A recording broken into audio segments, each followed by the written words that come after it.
Passage 1. So this passage was about Machiavelli and his ideologies. It talked about his political ideology, which was put in his book, The Prince. And his main point there was that a leader should focus more on his talents and abilities to achieve his goals rather than his morals. Right? So this is something that is written here as well, that a leader, he talked about something called virtue. Right, this spelling VIRTU. He talked about something called virtue, the talent and ability of a prince to achieve his goals, and gave it more importance than his morals. Question 2. Which one of the following statements, if false, would be seen as best supporting the arguments of Machiavelli? Interpreting the question is important. That means if it is true, let's change it for making it comfortable for ourselves. If true, it is not going to support. It is not going to support. So either it will not affect it, or it may even weaken it. We will prefer it if it weakens. We will prefer it if it weakens. Right? Uh, okay. So let's have a look. A says ability and capability are more important qualities for a leader than morals.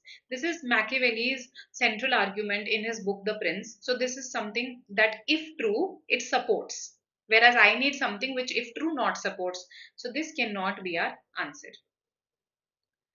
A leader should be loved rather than feared.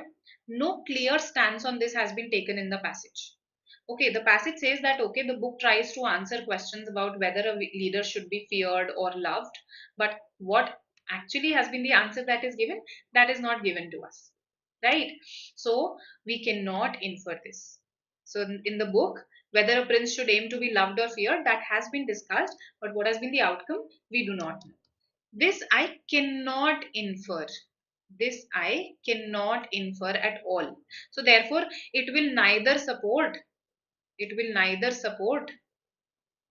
nor weaken, right? Politics and statecraft should be based on moral and religious ideals. Now, this, if false, it will actually support. Okay, because see, he said that politics and statecraft should not be based on moral and religious ideals. That's what Machiavelli said. So this is saying the opposite of it. It is in fact, if it is true, it is weakening. If it is false, it is supporting. So this actually becomes my ideal answer. D. Ethics and politics should be separated for the sake of good governance. This was something that was said by Machiavelli. So if it was said, then it is supporting it when it is true. It cannot be the answer, right? So A rejected, D rejected, B neither supporting nor opposing, C on the other hand, if it is true, it is weakening. If it is false, then it will support, right? Okay. B on the other hand, even if it is false, it is not going to support. It is still not going to support. So C is our best choice. Easy question.